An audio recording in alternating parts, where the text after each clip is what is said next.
Hi, Brent Kelly here of the Sitkins Group with my Profit Tip, professional fitness to help your agency gain clarity, build consistency, and to make a commitment to become your best version possible. Well, over the past several weeks, I've introduced some of our key Sitkins professional fitness strategies, our core strategies.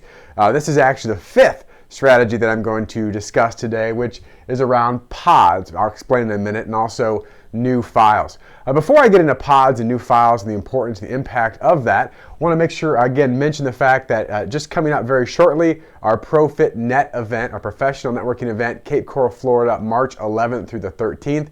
This is the last time we will have this event be open to the public. So if you're not one of our private client members, this is the last chance you get to experience some of the things that we teach. Obviously, great outside speakers and high-level networking with other agency leaders. And truly, this is an event that you walk away not just with great ideas, but action items to put in place in your agency. So with that, let me get into our Profit Tip for the day, which is around pods. Now, we have a lot of acronyms at Sitkins. Pods is one of those. It stands for Points of Differentiation. Points of Differentiation. And then also want to talk about new files. And these two really go together. So how we differentiate, obviously, is critically important in our agency. And to do that, we have to begin to open up new files. Now, what do I mean by new files?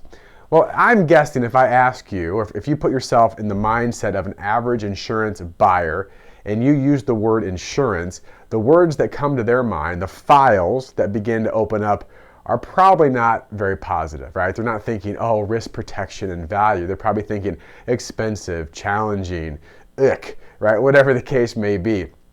And so what we have to do is, first of all, understand what our true points of differentiation are, and then begin to ask questions that will open new files, that will make a future ideal client stop and think, analyze the question that you ask, and go, you know, I don't know that I've heard that before. I'm not familiar with that. Or that's a different approach or a new question that begins to have them think, wow, this might be a different experience, different person, different agency than what I'm used to in the past, and obviously creating value along the way.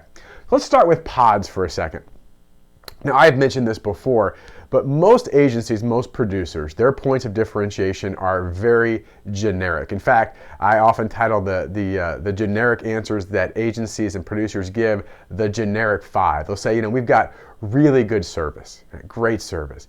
We represent all the markets. We're independent. We're local. We've been in business a long time, and of course, we have the best people. If I want to add a sixth one on there, I'd say we also have very competitive prices. Well, those all may be true, but what does that mean specifically for the client? How do they win? How could they win? You know, good service, great people. Well, every agency is saying that. So we've got to begin to figure out things that differentiate us outside of that. Now, when I talk to most agencies, certainly in public events, most agencies have a really hard time giving me answers outside of those generic 5 or 6. Even in our training programs, it takes a while. We spend a lot of time with our private clients diving into true points of differentiation. Now, every agency is unique. Obviously, the carriers you work with might have specialized programs. Your agency may have some specialized things that you're doing, whatever they may be. But just a few examples of some simple things that really every agency should be doing that most don't. So it really gives you a competitive advantage. What about understanding and talking about true or total cost of risk? Right, what about having a true annual risk survey for your top clients? Most agencies don't actually do that. What about a proactive service calendar? What about disaster recovery if you're in the P&C world, right? And there's a lot of things you could get into. You know, if you're a work comp specialist, it could be experience modification, things that you do in that area. So you got to think a little bit deeper, right? If you've got good service, good people, you represent all the carriers, what does that mean, right? Dive a little deeper into those specific areas. So let me just give an example of some things that you could do to walk through this idea of pods and new files. And we actually really challenge our private clients and producers individually to come up with 5, right? 5 true points of differentiation, then be able to understand the impact that has on their client, right? So what that means for them, be able to provide proof of evidence so we can actually show that to our future ideal clients, and then work on the questions that we're going to ask to open new files, right, to make them think and stop and go, you know, this is different, this is unique, and put ourselves in a position to win. So let's just give a very simple example. And I don't know how many agencies do this. My gut is, in fact, my research says not many. But what if an agency hopefully you're doing this, with your top clients, you actually have a promise report. In some circles, we'll call this a stewardship report, where at 6 months or around that part with your client, you actually go back and say, here's the things that we have agreed upon, right, and designed, and here's what we've actually done to accomplish that. So that could be one of your pods. Your pod, again, this is just a generic example, hopefully you've got many, but one of your pods could be a promise report.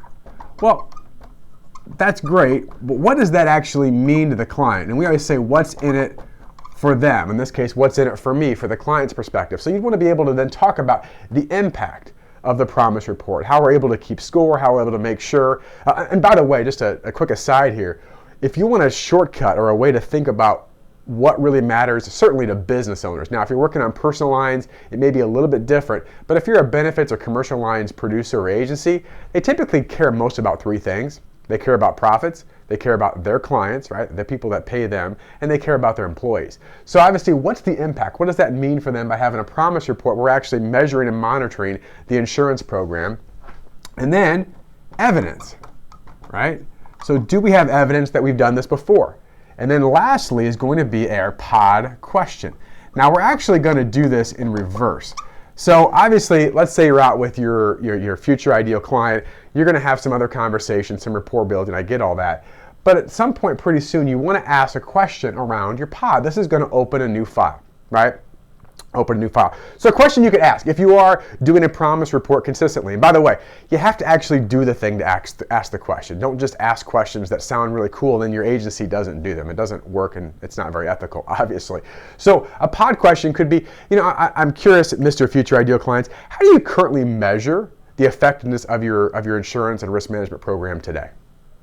How do you currently measure the effectiveness of your insurance and risk management program today? And my guess is, depending on the client, they're probably going to say, well, I don't really know. What do you mean? Or, well, we look at premiums every year and some coverages. Oh, well, explain more about how you do that. What does that look like? And what you're going to find out quickly is you've probably opened a new file because they've never really thought about measuring the impact or the effectiveness of their insurance or risk management program, which then you could talk about your pod, right? After you ask some more clarifying questions, ask your pod, talk about the impact of what this specifically means to them as a client. Well, what we've found is this, right? Here's the impact that it's had for your profitability, or for a business's profitability, for the impact with your clients or employees, or something else that's relatable to your client. Maybe you tell a story. And then lastly is a piece of evidence. And say, in fact, here's an example of a promise report that we've conducted with clients just like yourself. Now, let me just ask you a question and stop there. By opening a new file, by asking a question based around your pod, being able to explain what it is, the impact that it has on their life, their business, right? Not your agency, but for them, and then showing evidence, has this already created a competitive advantage for you and your business? The answer is absolutely yes, right? So I'm just giving you one example. We challenge our private client group again to have 5, and we work really hard on this. This takes a while because to get, first of all, to understand what they really are for your particular agency, really identify the impact, to think through this, the evidence to make sure obviously we're doing what we said we're going to do, and then to really work hard, certainly for producers, to rehearse skills. So what are the questions I have to ask? How am I going to ask these effectively? These peer-to-peer questions where you assume that they're already doing some of these things. And typically, again, we find very quickly that the future ideal client says, gosh, no one's asked me that before. I've thought about that before. What does that mean? Or I'm not quite sure. Or I think we do this. Right? It begins to give you an immediate competitive advantage. So this is why we spend so much time on one of our core ProFit strategies with pods and opening new files. Because one of the things that I'll say, and I'll get to this later, when you talk about executing your agency's selling system, your set offense, it's really hard to have a differentiated sales process, an agency's way of doing business, if you don't really know how you're different, or can't explain to your client how you're different, or have evidence of why we're different, to ask questions to allow them to figure out why you're different, not just tell them, but have them explain to you, and then of course to determine the value to them in their insurance and risk management program. So hopefully this is helpful to you. Again, one last shout out. If this type of information, if you'd like to go deeper in stuff like this and begin to put action plans, again, March 11th through 13th, beautiful Cape Coral, Florida, great place to be during spring break or prior to spring break in March. So wish you all the best in your success.